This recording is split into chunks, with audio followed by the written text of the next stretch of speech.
This is a recording, February 16, 2019, on a blog post we're producing on the Oracle Lama of Gaden Shartse Monastery, or Kuten Lama.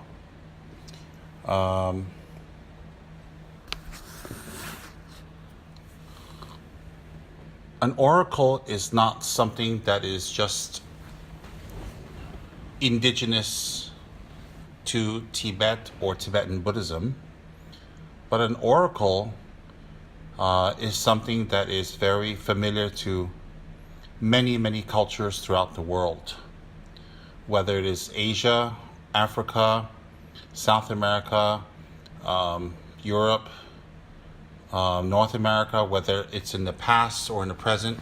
In fact, in the world today, there are many qualified oracles.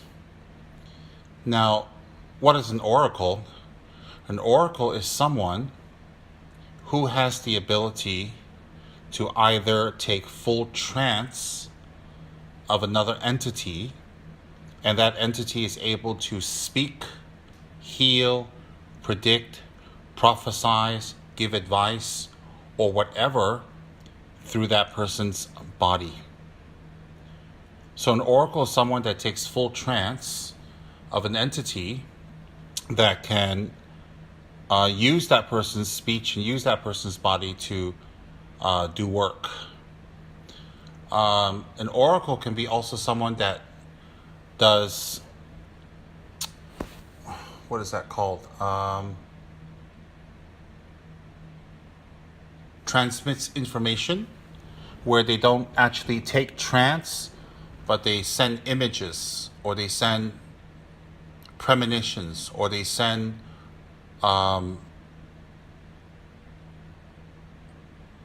words or dates to the person, and that person's able to relay what the entity is trying to convey without having to take trance. Then you also have oracles that can take light. What is that, trances? Light? Yeah. You have oracles that can do channeling.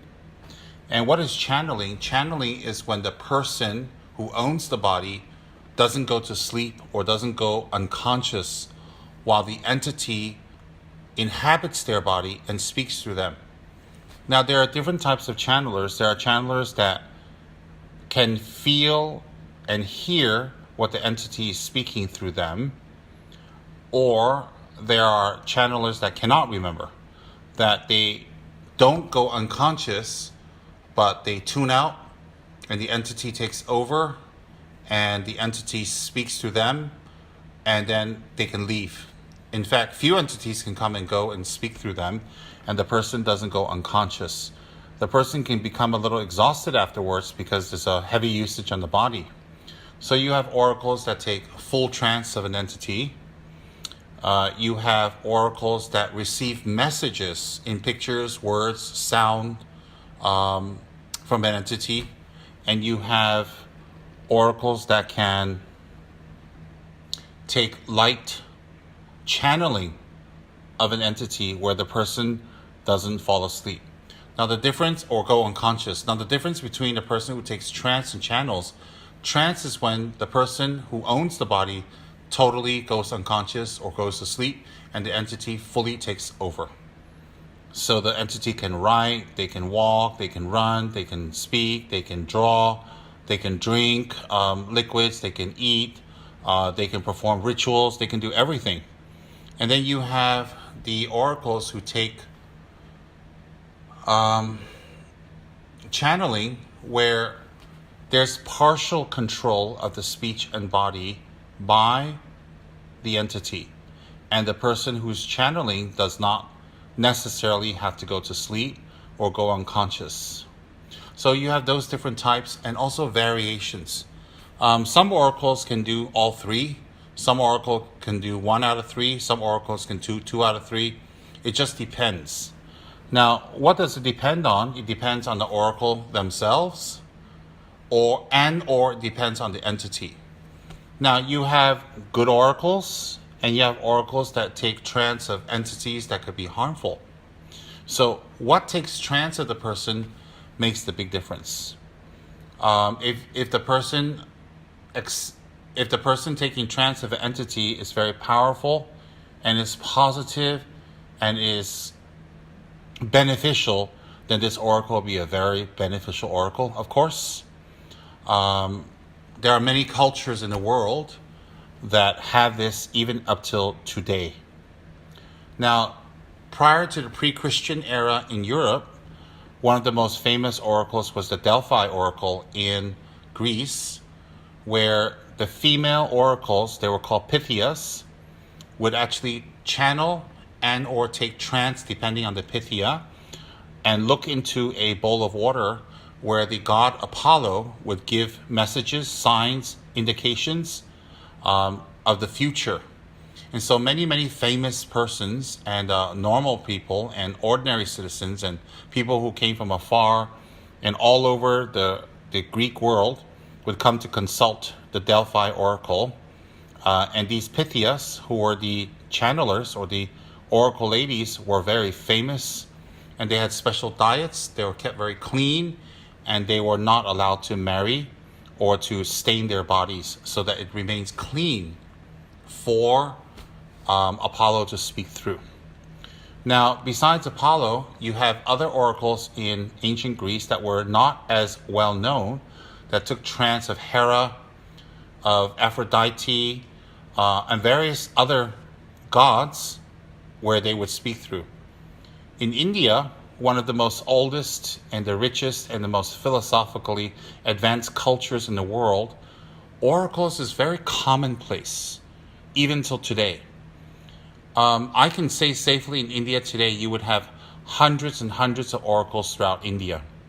And they would channel high-level gods, demigods, nature gods, spirits, deities, and even someone's dead relative, or regional deities. So some of these oracles in India are extremely beneficial for the people, and they don't charge anything. So even in India today, you have hundreds of oracles throughout the country. Of course, there are some that are perhaps not very beneficial. And within Chinese culture, I know in Malaysia itself, I have myself witnessed a few Chinese Taoist oracles where certain Taoist deities would take trance of the person, and the person would be able to do superhuman feats that out of trance the person would not be able to do. And so I know in Malaysia itself there is a phenomenon of oracles within the Chinese Taoist tradition, as well as in the neighboring Asian countries. I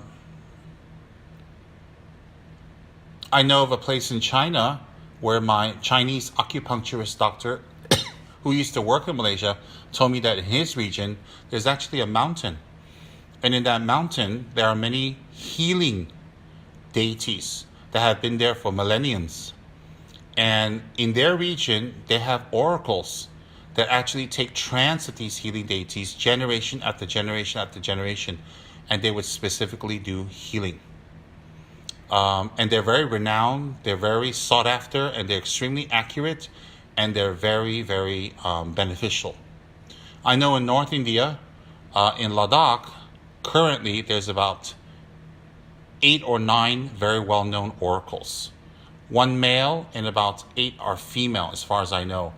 And one of the female oracles in Ladakh I've met was incredible, because she actually came down to the monasteries in South India and stayed in the nearby village, and she was very famous for taking trance of a healing female deity and also do divinations. And so I had heard about her, and when she had come down to South India when I was there, I had gone to go to see her. And I had a lot of what are these things that grow inside your skin? Abscess? No. Feel that? I forgot what it's called.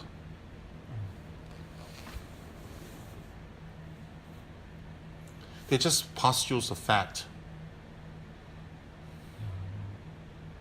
Okay, anyways, I've got these little pustules of collective fat that would grow inside. There's a name for it in English and it slipped my mind. So we can slip that into the writing. And it's harmless. It grows between the skin and the outer layer of the muscle. And when you surgically remove it, you have to cut the skin and extract it, and it's just fat. And then you sew up your skin, and then that's it. So I've had a lot of those removed from my body surgically because they grow. And I remember when I saw her in India, I showed her my arm that I had some. It was incredible because she put her mouth down onto my arm and she gently bit it, and she did a sucking motion and she sucked it out, and then she expelled it from her mouth onto a tissue and showed it to me. And it was right in front of me. And after I touched it, there was nothing there. It was flat. Well, I had it for years, and I had a few which needed to be surgically removed. And she did that right in front of me, and I saw it with my own eyes. So these healing oracles are really, really, really beneficial. And some of them are very powerful. And in regions in India where, like in North India, Ladakh, where people live in remote places, and they're kind of stormed in for the winter for 6-7 months out of the year. They literally are surrounded by snow and people can't get to them. There are many places where modern medical help is near impossible to acquire or near impossible to find.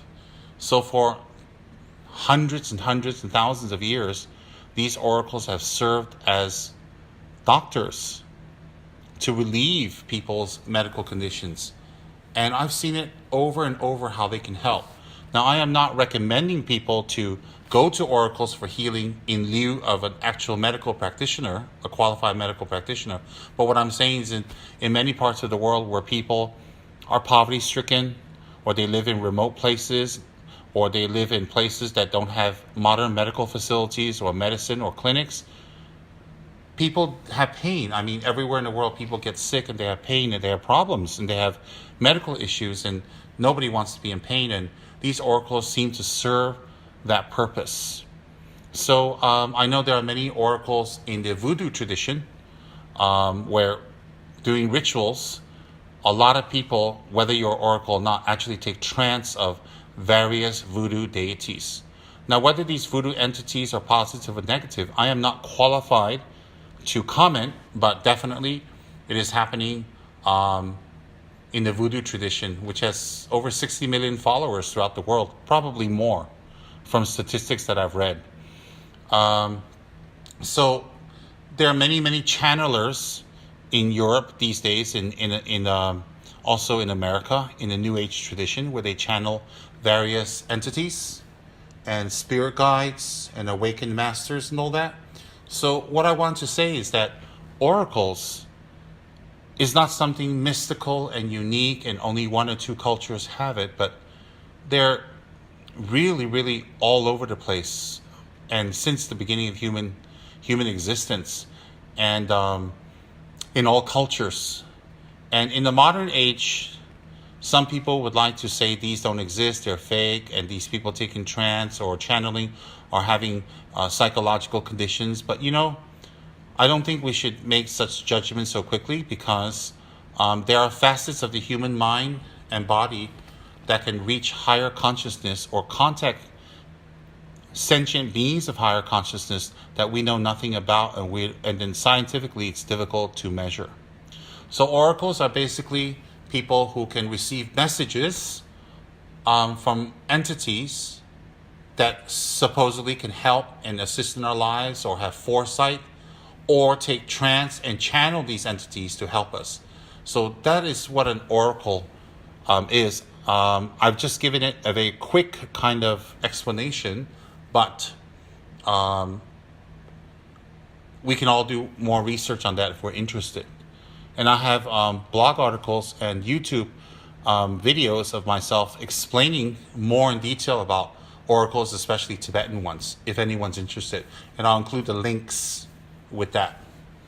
Now, when I was in the USA, when I was in the USA, from the age of 6 to 22, 23, I have never seen an oracle. I have never witnessed an oracle. I have never come in contact with an oracle, a channeler, or any of that sort.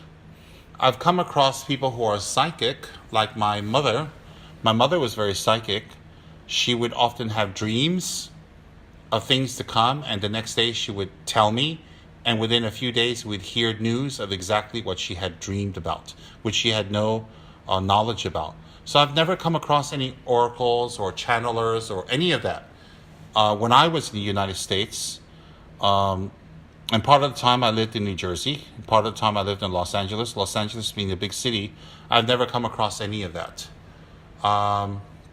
So my first contacts with oracles of any kind, of any tradition, was actually in India. So in 1988, I had arrived in Gaden Monastery as a monk around January, mid-January, late January. I had arrived in 1988 to Gaden Monastery, Gaden Shartse Monastery to be exact, in South India, which is one night bus ride, about 13 hours from Mumbai. So Mumbai would be a very big international cosmopolitan city that was one night away from where I'd stayed in Gaden Shartse Monastery. So when I arrived in Gaden Shartse Monastery, I went directly to my teacher's house, Khebje Rinpoche's house, and house is Ladrang in Tibetan. So I went to Song Ladrang directly, and I stayed there because that was Rinpoche's instructions to me. He had said that when I become a monk and I come to Gaden, I am to stay in his personal house, and that he would take care of me. That was his promise to me, and that was his instructions to me when I met him in the United States. So when I got to Gaden Monastery, I went directly to Song Rinpoche's house, Song Ladrang, and I was allocated a small room that was quite dilapidated and leaking and cracked, but it served its purpose. And I was very glad to be there, and I was very grateful to be there. I mean, you don't just go to places and people give you a free room to stay. So I was very grateful.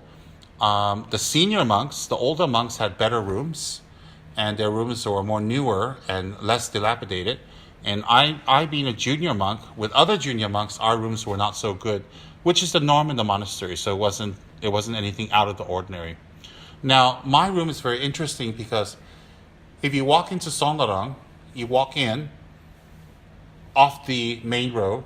The first house you would see would be Rinpoche's personal house, where he gave audience, where he had his bedroom, where he had his puja room, and where his close assistants stayed around him. So they were their rooms are connected to his, so they would walk in and out of his room and go in system day and night, or as and when. And then off of that, behind, there was a row of rooms for the more senior monks. And then to the left of the house, near the boundary, was rooms for monks, and that was the one I stayed at. So I stayed on the boundary. So when I the entrance, of course, is in Sonlarang to my room, and next to me were the cows. I basically stayed in the cow shed. And behind me was a small dirt road that was an extension of the monastery. So behind me was a small dirt road, and across from the dirt road was probably 8 feet in width, 8 or 9 feet in width. Across the dirt road was the house of the Gaden Shartse Oracle, Kuten Lama. And we had an affectionate name for him. We used to call him Kungo Chujila. Chujila is oracle, or Kuten. Kuten is oracle. And Kungo is a title that he had received for giving exceptional service to the Tibetan government throughout his life. So he used to raise funds for the Tibetan government. He would organize meetings and gatherings and events. And he also took trance of various protectors, Dorje Shugden and Setrap namely, for the Tibetan government. So because of his exceptional service to the Tibetan government, he had received a certificate which he had shown me from the Dalai Lama's government in Dharamsala, and he had also been awarded a title called Kungo. So I don't have an English English equivalent of that, but it'll be something like in England, like a Sir or a Baron or something like that. So we would call him affectionately Kungo Chijila. So it's Kungo and then Chijila, Chojila. Kungo is his title, like a Baron or a Sir, and Chijila would be an Oracle. La made it very, very honorific. It was like honorable Oracle Sir. So anyways, we would call him Kungo Chujila, but to the outside world, he was known as Kuten Lama. Kuten Lama being an oracle. And he was a very interesting person because he wasn't a monk. He was a lay person. He hadn't officially studied Dharma. He was never in the monastic curriculum. He wasn't a learned Dharma person. I mean, he knew Dharma, but he wasn't a learned person. He wasn't a teacher. He didn't have disciples. He didn't have students. People did not go to him for teachings, or people did not consider him a guru, although they respected him highly. So out of trance, he was basically an ordinary Tibetan man that was good in reading and writing and literate and highly intelligent, had a powerful presence, extremely charismatic, and had beautiful aristocratic Tibetan features, had a deep penetrating voice, and basically was a very nice person. And so when he was out of trance, he was just an aristocratic looking Tibetan elderly gentleman. And he wasn't a monk. And because he was an oracle, then the monastery had allotted him a house and the land. And on the land, the oracle lived there. And Kyabje Saramji, at the initiative of Kyabje Saramji, they had raised funds to build a special oracle temple next to his house, which was a special chapel dedicated to Dorje Shugden. And within the chapel, there was a throne that was a permanent throne that the oracle would sit on to take trance of Dorje Shugden, Setrap, Kachimapol, and various other deities. So behind my room, there's a dirt path, a dirt road. I mean, it was 8-9 feet, was enough for a small car to drive through. And then there was a gate there with doors, and then behind the gate and door was the oracle's house, Kudinla's house, and he lived there. He had his assistants, he had his attendants, and then next to his house was the Oracle Dorje Shugden chapel, where he would always take trance. And so for me to walk over to his house is literally 1 minute. For me to get to the chapel, it would be 1.5 minutes. And that's because I had to go the long route. But so I would peek out through my window. I would be sitting with my back towards the window, and my face would face my altar and my table. And so my back would always be towards the window. And I would often see Kuten Lama getting inside his car, going somewhere, or hundreds of people, coming to visit him. Dignitaries, Tibetan government people, Dalai Lama's representatives, the monastic representatives of Gaden, sometimes Sarah, Drepung Losling, Drepung Gomang Monastery, Drepung Losling Monastery, Gaden Shartse Monastery, Jangse Monastery, Sarah, Tashi Lungpo Monastery, and smaller monasteries throughout India. Even representatives from Tibet would come sometimes to see him. There was hundreds and hundreds of people that would come to see him because they would come and consult him to take trance and engage his oracular ability so that they can get their questions answered.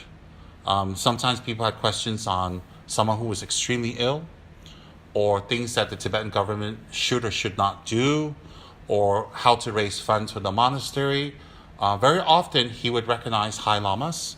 So many people whose gurus have passed away, they would come and consult him on where the guru had taken rebirth, the place, and also the parent's name and the location. And in trance, he would give the parent's name, the location, and the region perfectly.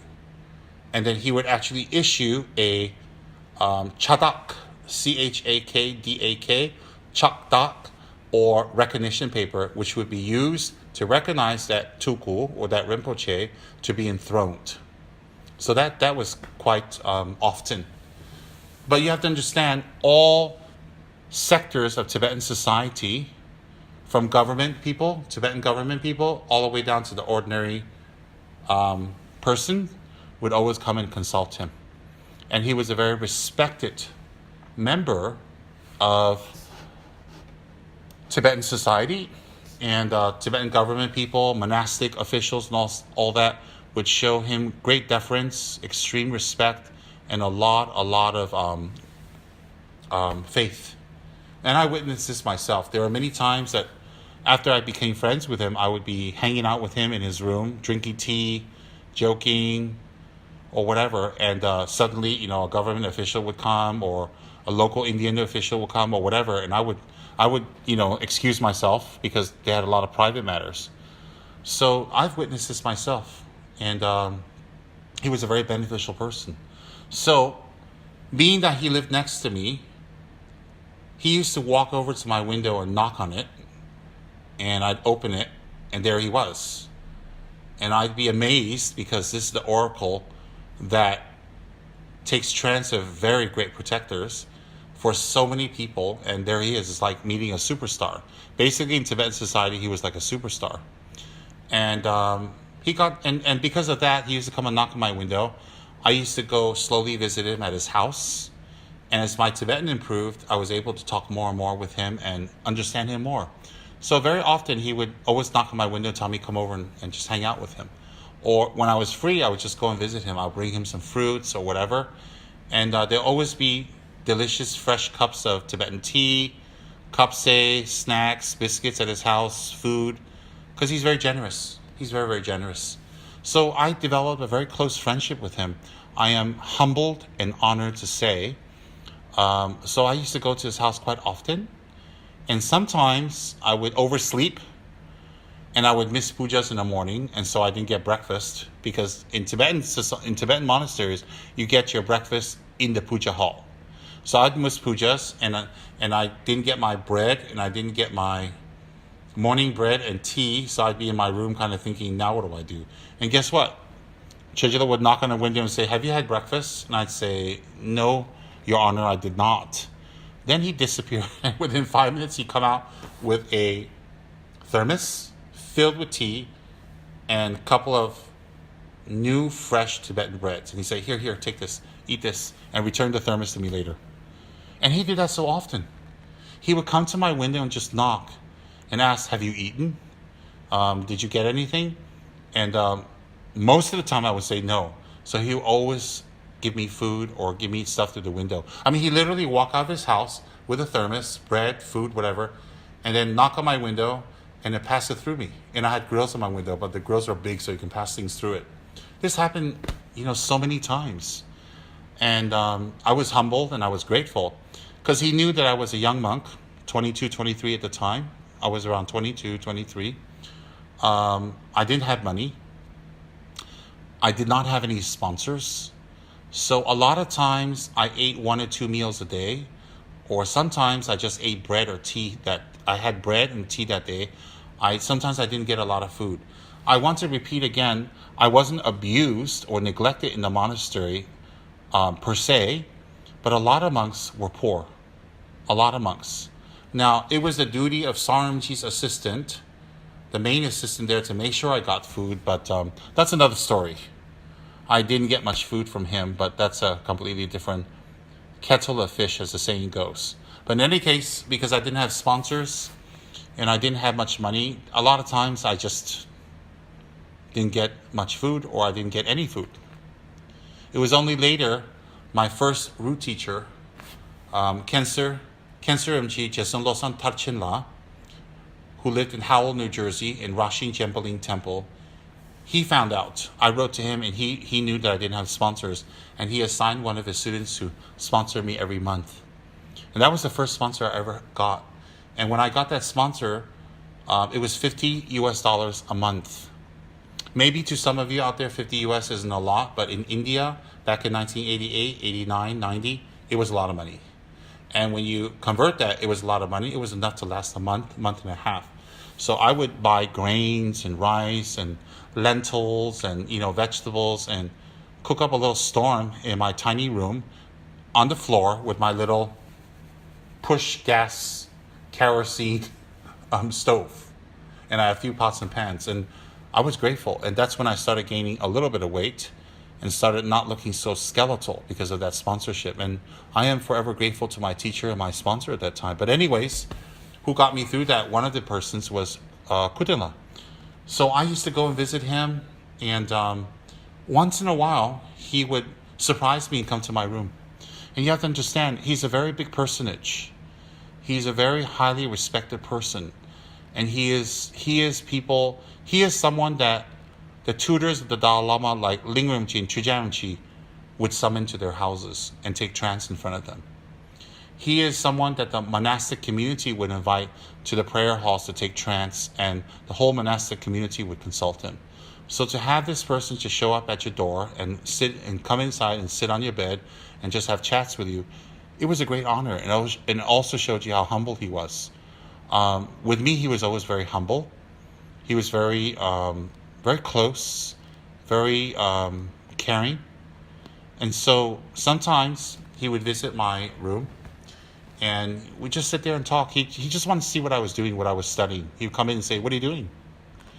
And luckily, he never caught me sleeping. In any case, but I would visit him, easily if I wasn't doing pujas or studies, whatever. Easily, I would visit him. Maybe 8, 9 times a week, every week. And so as that happened, he would get a lot of letters from Indian people that would be in English. And he would get letters from abroad in English. And so he didn't have anyone there. So I unofficially became his part-time English secretary. So what I would do is whenever he got letters in English, some of them were very confidential, and I was sworn to confidentiality unofficially. I would read the letters, and I explained to him what the letters are saying, what they're asking, and what the content was. And then he would dictate his answers, and I would write it down, and then I would repeat to him what he said, and then I would double make sure it's correct because it's on his stationery. And then I would write out the letters. I would write out the letters for him clearly and well, and then I would then repeat what I wrote on his stationery to him, and then when he approved, he would sign it and put his seal on, his official seal. So for a long time, I served as his part-time, unofficial secretary, and I felt very honored because some of the things that we wrote to people around the world were pronouncements from Setrap, who took trance and spoke, or Dorje Shugden, who took trance and spoke. So he would translate those to me, and I would write it in English, and then he would put a seal on it. So a lot of people got their answers in English because I was able to serve Kuten Lama in that capacity. And I remember that at one time, Kuten Lama's nephew, which is His Eminence Geshe Kelsang Gyaltso Rinpoche, in England, had requested Kuten Lama to come to UK. And all those letters came. So when those letters came, Kuten Lama summoned me to his house, and I went to his house, and I had to read all those letters because they were all in English. Of course, the letters from Geshe Kelsang Lama was in Tibetan, but those are just a few.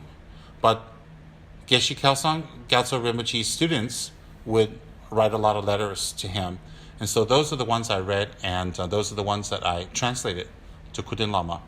So one of the letters was officially sending an invitation for Kuten Lama to visit England. They needed that official invitation. And with that invitation, the Kuten Lama would apply for visas.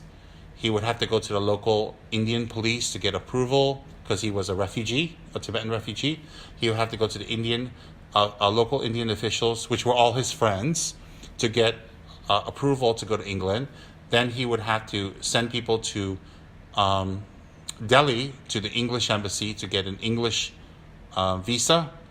And so there was a lot of letters writing back and forth to, the embassies and, officials, and to England and all that stuff. So I was a part of that, where I wrote all the English letters. I wrote all the letters in English to assist Kuten Lama to get his visa and his itinerary and all the necessities to go to England. So I'm sure in Geshe Kelsang Gyaltso's organization, there are a lot of letters there in my handwriting, signed by Chujala or by his house. So I was able to do that. And if I remember correctly, Kuten Lama visited England twice, to Geshe Kelsang Center twice. After that, I don't know what happened. I didn't follow up, but he visited twice as far as I remember. And as far as I remember, they were very successful trips. And on one of the trips to England, to Geshe Kelsang Gyaltso's center in London, Manjushri Center, if I remember, Manjushri Center. It's either Madhyamika or Manjushri Center. Chujala or Kuten Lama took trance on many occasions there. And one of the occasions he took trance, he was in trance for about 3.5 hours. And guess what? He gave the Avalokiteshvara initiation to all the students. So it wasn't Kuten Lama himself, it was Dorje Shugden who had taken trance, and Dorje Shugden gave initiation to all the students. Can you imagine that? A god giving initiation of another god to ordinary human beings. And you know what was amazing is that Kuten Lama himself is a layperson, and he's never given initiation in his life to anyone, as far as I know. So there's a lot of procedures to prepare for and to do, and rituals to do, that you have to learn up to give initiations. But as far as I know, Kuten Lama didn't know any of that. But in trance, he knew all of it. He did all of it. He did it like a seasoned high Lama of the Tibetan tradition. So it was not him. For doubters out there, you know it was not him giving initiation, because he didn't know the procedures, he didn't know the ritual, he didn't know anything, but he gave the full initiation there. And when I heard that, I was extremely envious, because I thought that'd be so wonderful if I could have gotten initiation from Dorje Shugden himself directly. So anyways, it was a very successful trip, and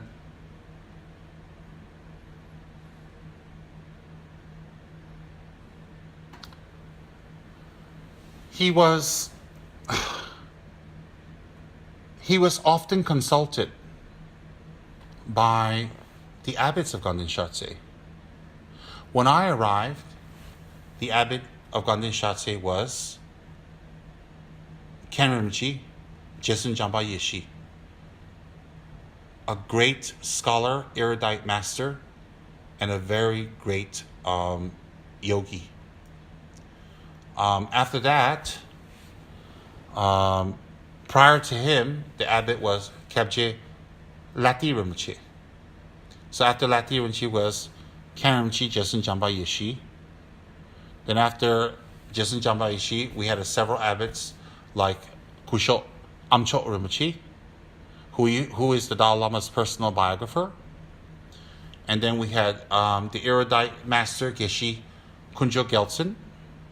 We had Geshe Denzin Takpa. We had Geshe Damdin Gyaltso. We had the great master who became the Lord of the East, Shapa Chöje, Jesun Losang Nima. So we had a string of very great, learned masters who were abbots of Gaden Shartse when I was there. And so what was incredible was, these are very learned monks. They're very erudite. They are the master of hundreds of geshis. They hold the monastery together, and they're appointed to their position by His Holiness the Dalai Lama. And all these abbots, every single one of them, whether it was Geshe Kunjo Geltsin, I'm sorry, not Kunjo, scratch it out, not Geshe Kunjo Geltsin, Geshe Kunjo Tsering. Whether it was Karimchi Jessen Jamba Yeshi Rinpoche, whether it was Kabji Lati Rinpoche, whether it was Amcho Rinpoche, whether it was Karimchi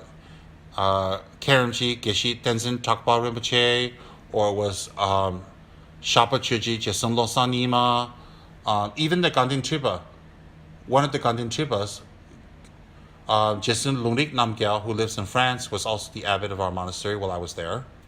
All these erudite men, they all consulted the oracle. They all requested him for audience. They all requested him to take trance of Dorje Shugden and or Setrap or both. And they would ask questions about the future. I witnessed this myself. I witnessed it. Now, every single one of these abbots, and the abbots and high lamas, and the dignitaries or the monks in charge of Gaden Shartse Monastery would come and consult Dorje Shugden through the oracle when he was in trance. From Losling Monastery, Drepung Losling Monastery, from Drepung Gomang Monastery. I saw this myself. There was there. And this was throughout the year this would happen. And even the Dalai Lama's representatives, they were called the Kungo Donjo, Kungo Donjo, Kungo Donjo. He is a representative of the Dalai Lama in our refugee camp. There are 24 refugee camps when I was in India. Each refugee camp has a Kungo Donjo that represents the Dalai Lama in our camp. So all things for the Dalai Lama will go through them. All things from the Dalai Lama will come through them for our camp. And our camp had about 14,000 refugee Tibetans. So Kungo Donjo was in charge of a lot of people. So Kungo Donjo himself would come and meet the oracle. And he would come and show respect to the oracle. And he would be there sometimes when the oracle took trance of Dorje Shugden and Setrap and ask questions for himself and sometimes on behalf of the Tibetan government. Yes, the Kungo Donjos, the representatives of the Dalai Lama, themselves would ask questions for their personal welfare, their family, and sometimes for the government of Tibet and send the information up to Dharmasala. So this one I witnessed myself also. Now, remember, the Oracle of Dorje Shugden Kuten Lama, was very, very close to the Tibetan government. He had been very close to the Tibetan government for decades, since 1959, leaving Tibet. And this one we all witnessed. So this was throughout the year. He would have Tibetan dignitaries, Tibetan blue bloods, Tibetan government people, Dalai Lama's representatives, representatives of the great monasteries, representatives from Gaden Shartse, Gaden Shartse Monastery, Drepung Losling, Drepung Gomang, the various Kamsins, very wealthy Tibetans, foreigners, local Tibetans, Indian dignitaries, Indian police. They would all come to either get blessings or consult with Dorje Shugden. And this was throughout the year, all the time. We witnessed this. How do I know? Because I would be there with him. And before he would take trance that day, they would play the recording of a Tibetan longhorn playing from the Dorje Shugden chapel that was right next door to me. So every time he's going to take trance that day, let's say he's going to take trance at 10 a.m., 11 a.m., then in the morning around 8, 9 a.m., 7, 8 a.m., they would play a longhorn. And that would purify the area and to let the monastery know that day the protector is taking trance. That was throughout the year. He would take trance in his personal chapel that was next door to me. And when I heard that, I would run next door to take a look. Sometimes I would be allowed in. Sometimes I'd arrive too late, so I'd stand outside and look through the window. Either way, it was beautiful to me because I can see him taking trance. Sometimes he would take trance in a peaceful manner, wearing the High Lama's clothes. Sometimes he would take trance in a wrathful manner, wearing a protector's wrathful accoutrements. Now, once a year, Tibetan Losar, the main prayer hall of Gaden Shartse Monastery, in the middle of the main prayer hall in front of the Maitreya statue, because the central image in our old prayer hall, the old prayer hall was Maitreya Buddha, and in front of that, a throne would be set up. And next to that, on the left and right, chairs would be set up. And then the Oracle, Kuten Lama, would be escorted by the monastic car from his house to the main prayer hall. He would ride in a car, and then the monastic officials, the changsos and the secretaries, would come down and receive him from the car and escort him in. And the abbot, all the abbot emerituses, the kensors, the high lamas, the tukuls, the reincarnated lamas, and all of them would sit on the left and right on chairs, and I was sitting there with the ex-abbots and stuff, because I am a reincarnated lama. And then the rest of the prayer hall was occupied by the senior monks, geshis, and monks and young monks. So the prayer hall would be packed. It'd be like over 1,000 persons, easily. And then representatives from Jiangxi would come with katas and offerings and prayers and all that, and sometimes from Drepung Monastery. And so during Tibetan Losar, every single year, Kuten Lama would be escorted to the Gaden Shartse main prayer hall, and a throne would be there, and all the high lamas, all the incumbent masters and the abbot, and everybody would be there to receive him. I was there many times. And then he would come in and he would do black tea, sirkim. He would do black tea to Dorje Shugden and Setrap. Afterwards, they would dress him, and they would sit on the throne, and he would take trance of the peaceful Dorje Shugden called Dulzin. He would and then he would talk, he would give advice, he would meet all the abbots, ex-abbots, all the tukuls, and then bless the monks by throwing rice on them. And then he would read their requests, he would read their questions, and he would answer them one by one. Sometimes it took about 45 minutes of him answering questions for the monastery. And the monastery's welfare, the monastery's future, pujas, obstacles, fundraising, activities. Dorje Shugden would give a whole list of things for the monastery to do every single year. And after that was done, then they would dress him in the fierce clothes of Setrap, and then he would take trance of Setrap. When he would take trance of Setrap, he wasn't able to stay more than 10 minutes, 15 minutes, because it was very wrathful and it was very high energy and very jumping, moving. You can see on videos. So Setrap would meet the abbot, and then the ex-abbots, emerituses, the retired abbots, the high lamas, the tukuls, and that was when I get to go up to see Setrap. And then for the normal monks, Setrap would throw, the rest of the Sangha, he would throw rice onto the congregation and bless all of them. And Setrap would basically say to have good samaya, to have unity, and to respect the elders, respect the elder monks, and we would have his protection. And he says that whatever advice Dorje Shugden has given just a few minutes ago, he agrees with the advice, and we should follow the advice precisely. And then he would faint and he would leave, and the oracle would be back to himself. So this was every single year. So the procedure was to take trance of the peaceful Dorje Shugden, and the peaceful Dorje Shugden would give advice and talk and speak to the monastery and officials and the tukuls and the abbots and the lamas and the emerituses. And then he would take trance, Kuten Lama would take trance of Setrap. And Setrap would basically say, I heard it myself, whatever Dorje Shugden has said, I agree with it, follow that, that's fine. And then we bless the congregation and he would leave. So every year we would have official audience through the oracle of Dorje Shugden and Setrap. And on a private basis throughout the year, I had received, I have met Dorje Shugden and talked to Dorje Shugden and Setrap on many, many occasions. So,